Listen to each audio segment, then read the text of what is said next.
नमस्कार दोस्तों। राहुल गांधी ने बड़े अरसे बाद में एक बड़ा भारी सच बोला है कि हमारे गृह मंत्री अमित शाह को कोई ज्ञान नहीं, इतिहास का ज्ञान नहीं। वो कुछ भी अनाप शनाप बोल सकते हैं। राहुल गांधी से कुछ पत्रकारों ने पूछा था कि पंडित जवाहरलाल नेहरू के बारे में न जाने क्या क्या वो बोल रहे थे, तो राहुल गांधी ने इसका यह जवाब दिया। राहुल गांधी ने देर से जवाब दिया और पूरा जवाब नहीं दिया। वास्तव में जिसके दिमाग में जो होता है वही तो बताएगा।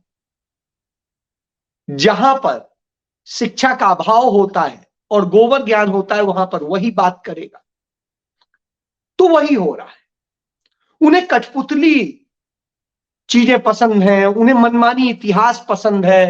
राहुल गांधी ने बड़ा अच्छा से कहा, वो इतिहास गढ़ना जानते तो गढ़ते हैं, वो वास्तविकता नहीं जानते। वास्तविकता ये है, आजकल कश्मीर को लेकर के, जम्मू कश्मीर को लेकर के बड़ी बहस छिड़ी हुई है। 370 को लेकर बहस छिड़ी हुई। पंडित नेहरू जब प्रधानमंत्री थे, सरदार वल्लभ भाई पटेल ने अनुच्छेद 370 जब लागू करने का फैसला किया तो उसमें यह शर्त रखी गई कि यह अस्थायी व्यवस्था है, क्योंकि जब तक जम्मू कश्मीर की पूरी व्यवस्था नहीं बन जाती, जम्मू कश्मीर को जोड़ना भारत से बेहद जरूरी था। यदि वो जोड़ने के लिए उनकी शर्तें नहीं मानी जाती, राजा हरि सिंह की बातें नहीं मानी जाती, तो शायद ये नहीं होता। पंडित नेहरू ने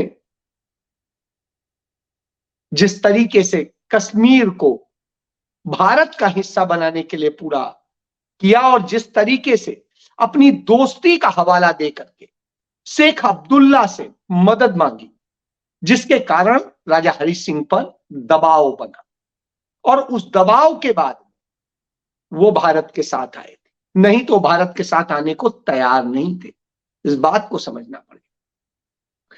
पाकिस्तान लगातार तैयारी कर रहा था कि कैसे वो कश्मीर अपने कब्जे में ले ले। चूंकि भारत का अधिकार नहीं था तब तक, इसलिए भारत वहां जा नहीं सकता। जब कश्मीर का एक बड़ा हिस्सा पाकिस्तान ने कबीलियाई के भेष में जो अपनी सेना भेजी, उसके जरिए जो कब्जा करा लिया, उसके आधार पर किस तरह से बचाने के लिए जब वो आगे बढ़ाया, श्रीनगर तक बढ़ाया, तब उन्होंने आकर के भारत के साथ समझौता किया और समझौता किया तब भारत ने उसे बचाया। बहरहाल इन बातों को अमित शाह नहीं समझ सकते हैं। अमित शाह नहीं समझ सकते हैं कि पंडित जवाहरलाल नेहरू को किसी भी चीज से ज्यादा प्यार हिंदुस्तान से था और यही वजह है उन्होंने जो चिट्ठियां लिखी थी अपनी बहन विजयलक्ष्मी पंडित को, उसमें तमाम सारी चिंताएं व्यक्त की थी शेख अब्दुल्ला को लेकर, क्योंकि शेख अब्दुल्ला भी कुछ समय बाद इस मोड में आ गए थे कि जो राजा हरि सिंह कहते थे कि कश्मीर को अलग एक राज्य बनाया जाए, और वो संयुक्त राष्ट्र संघ अमेरिका के राजदूत से मिल लिए थे। इससे लगा कि कोई खेल हो, उसके पहले पंडित नेहरू ने अपनी दोस्ती को दरकिनार किया और 11 साल जेल में रखा शेख अब्दुल्ला को। इसलिए लोगों को समझना चाहिए कि पंडित नेहरू देश से अधिक किसी को प्यार नहीं करते। जिस तरीके से पंडित नेहरू ने कश्मीर को भारत का हिस्सा बनाने के लिए सब कुछ किया, उसे दरकिनार करके जब उन्हें लोग गाली देते हैं, कुछ कहते हैं, तो बड़ी शर्म आती। तमाम सारे बुद्धिजीवियों ने, इतिहासकारों ने इसके बारे में बहुत कुछ लिखा है कि पंडित नेहरू ने किन विषम परिस्थितियों में कश्मीर को भारत का हिस्सा बनाया। आज अनुच्छेद 370 को लेकर के सुप्रीम कोर्ट का वर्डिक्ट आ चुका है। मैं बहुत उस पर टिप्पणी नहीं करूंगा। निश्चित रूप से जो अस्थायी था, यदि उसको हटने की बात है तो पंडित नेहरू ने भी उसके बहुत सारे क्लॉज हटाए, कुछ इंदिरा जी ने हटाए, तो वो हटते ही आ रहे थे। कुछ ही बचे थे, वो इन्होंने हटाए। लेकिन जो सबसे बड़ी चीज है कि सुप्रीम कोर्ट ने प्रधानमंत्री नरेंद्र मोदी के आगे घुटने टेक दिए। और घुटने किस बात के टेक दिए?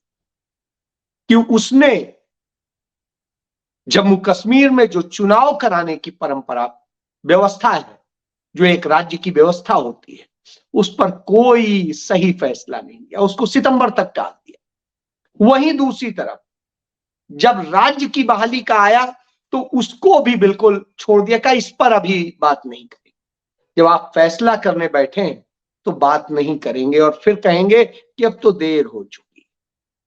यानी शर्मनाक है जब हम उम्मीद करते हैं कि सुप्रीम कोर्ट न्याय देगा।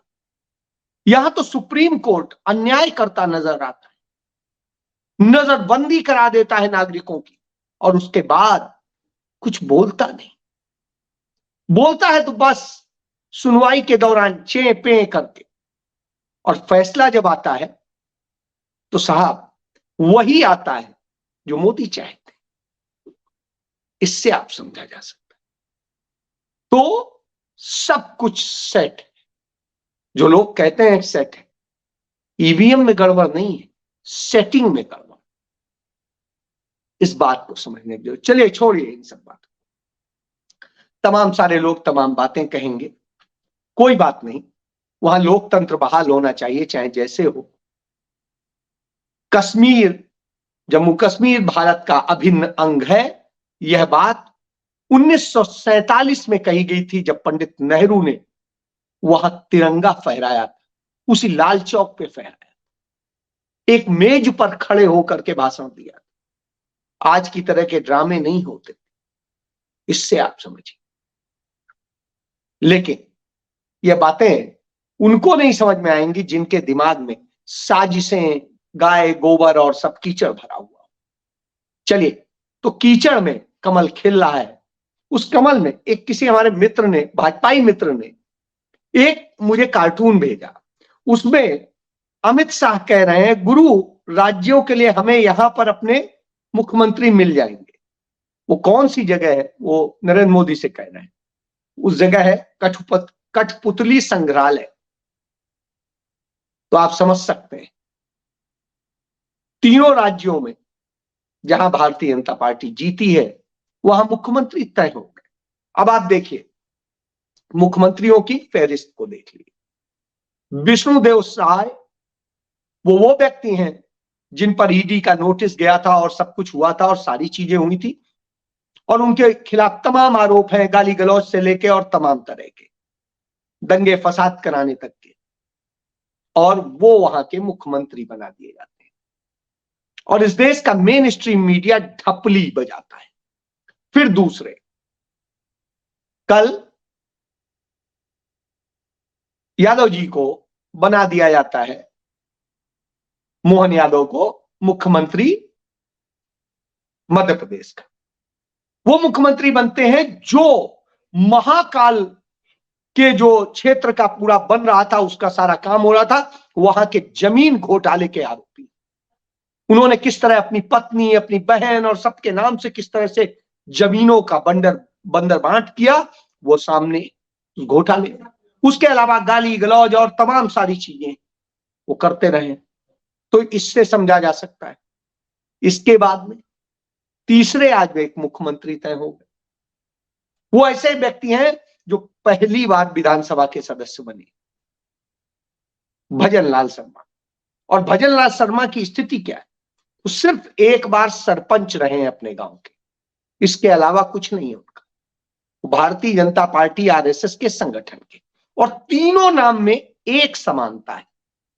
समानता यह है कि तीनों गृह मंत्री अमित शाह के सबसे क्लोज और उनके एजेंडे को चलाते हैं। इतने कमजोर हैं कि जो अमित शाह कहीं वही सही। तो यानी इस तरह के अब सीएम और उसी एजेंडे को चलाएंगे। यानी भविष्य के लिए भारतीय जनता पार्टी की कमान किसके हाथ में रहेगी यह तय कर रहे हैं। यानी अमित शाह ही सब कुछ है। तो इस तरह से करके सारा पूरा खेल आप समझ सकते हैं। यानी पर्ची दी गई और साहब कह दिया गया। तो लोकतंत्र कहां हुआ? पर्ची वाला लोकतंत्र है। और वो पर्ची लोकतंत्र भारतीय जनता पार्टी में दिखाई दे रहा है, जो कह रहा था हम तो लोकतांत्रिक परंपरा। तो वह हम देख रहे हैं। इसके बाद जिस तरह की स्थिति है इनके यहां, वो जब हम देखते हैं तो निश्चित रूप से लगता है कि कहां जा रहे हैं और क्या हो रहा है। एक तरफ भ्रष्टाचार मुक्त भारत की बात करते हैं, दूसरी तरफ ईडी छगन भुजबल के खिलाफ मुकदमा वापस ले लेती। क्यों? क्योंकि छगन भुजबल नरेंद्र मोदी की भाजपा की वॉशिंग मशीन में आकर के साफ हो चुके हैं। तो साहब इनके यहां आकर के साफ हो जाइए तो आप अच्छे हैं, अन्यथा आपके लिए जो भी कुछ होना है वो होगा। इसके बाद में और बहुत सारी चीजें, जिस तरीके से झूठ, नफरत, इन सब चीजों के खेल चलते हैं, वो खेल लगातार चल रहे हैं और एक नहीं चल रहे, बहुत सारे चल रहे हैं। तो भ्रष्टाचारियों, आतंकियों और सबको समेट करके चलते हैं। इसी को लेकर के आज संसद में भी नेता प्रतिपक्ष ने जिस तरह से बताया, उसमें लोकसभा में बताते वक्त उन्होंने बताया कि किस तरीके से झूठ बोलते हैं। और जब देश की आजादी के पहले 3 राज्यों की, बंगाल की सरकार, सिंध की सरकार और सीमांत प्रांत की सरकार, तीनों जगह मुस्लिम लीग के साथ मिलकर आरएसएस चला रहा था, यानी हिंदू महासभा या जनसंघ के संस्थापक श्यामा प्रसाद मुखर्जी चला रहे थे। तो आप इससे समझ सकते हैं कि किस तरह की स्थितियां, और इस तरह की जब स्थितियां हो तो आपको समझ में आए। तो एक तरफ झूठ बोलते हैं, नफरत दिखाते हैं, और दूसरी तरफ अपनी सत्ता के लिए कहीं पर भी सरेंडर करते हैं। यही इनका चरित्र, यानी सत्ता ही सर्वोच्च। यदि कांग्रेस पार्टी की बात करते हैं तो कांग्रेस पार्टी तो स्पष्ट रूप से कहती है, हम शुचिता के साथ सत्ता चाहते हैं। गांधी कहते थे, सफलता मायने नहीं रखती, सफलता किस रास्ते पर जाकर के मिली है, हासिल हुई है, वह मायने रखती। तो गांधी उस रास्ते पर चलते हैं, तो राहुल गांधी उस रास्ते पर चल रहे हैं कि सफलता चाहिए, लेकिन गांधी, नेहरू, पटेल के रास्ते पर चाहिए, झूठे और मक्कार लोगों के रास्ते पर नहीं, नफरत फैलाने वालों के रास्ते पर नहीं। इसी बात को लेकर के फारूक अब्दुल्ला ने भी स्पष्ट कहा कि नेहरू से इनकी नफरत है, इसलिए झूठ बोलते हैं, इस तरह बोलते हैं। वही फारूक अब्दुल्ला है जिनके पिता को 11 साल पंडित नेहरू ने जेल में रखा था, वो ये बात कहते हैं। जो भाजपा के साथ भी मंत्री रहे, वो फारूक अब्दुल्ला ये बात कहते हैं। तो इससे समझा जा सकता है पीडीपी की नेता महबूबा मुफ्ती, जो भाजपा के ही साथ थी, उन्हीं के सहयोग से मंत्री थी, 4 साल सरकार चलाई, वो भी बिल्कुल स्पष्ट कहती कि किस तरह से आपने जो जजमेंट किया है, जो किया है, अपने लोगों से कहा शांति बनाए रखिए, हौसला बनाए रखिए, यह अंतिम फैसला नहीं, राजनीतिक उसमें फैसले हुआ था। तो आज जिस तरह से सुप्रीम कोर्ट ने किया है, जो चीजें हैं, उसको लेकर के सब कोई कहता है, और जब ये कहता है तो निश्चित रूप से सवाल आता है कि किस तरीके से क्या क्या किया जाता है। एक तरफ लूट मची है, भ्रष्टाचार मचा है, चारों तरफ से तमाम पूंजीपति मित्रों को सब कुछ दिया जा रहा है, बेचा जा रहा है। उन सब को लेकर के जब सवाल किया जाता है, जवाब नहीं होता है, सिर्फ झूठ बोला जाता है। नौकरी नहीं होती, झूठे वायदे होते हैं, और न रोजगार है इनके पास, न महंगाई से निजात देने का कोई प्लान है, न ही और कुछ। सिर्फ वोट बैंक के लिए जिस तरह से साजिशें रची जाती हैं और सब किया जाता है, वही।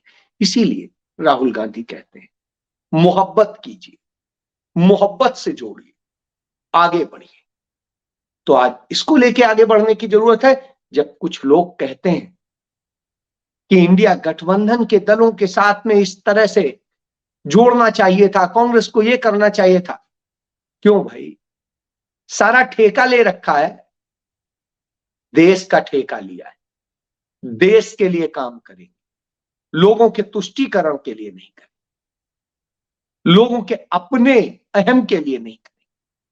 तो काम देश के लिए होना चाहिए और देश की सोच करके। तो ऐसी स्थिति में पहचानना होगा, जानना होगा। यदि आप नहीं जानेंगे, समझेंगे तो यही होगा। क्योंकि कांग्रेस पार्टी फांसीवादी नहीं है, कांग्रेस पार्टी मोहब्बत की पार्टी। वो किसी के साथ नफरत पे हमले नहीं करती। केरल में राज्यपाल के ऊपर हमला हुआ तो कांग्रेस पार्टी के नेता शशि थरूर ने उसकी निंदा की, करनी भी चाहिए। ये कांग्रेस का चरित्र नहीं।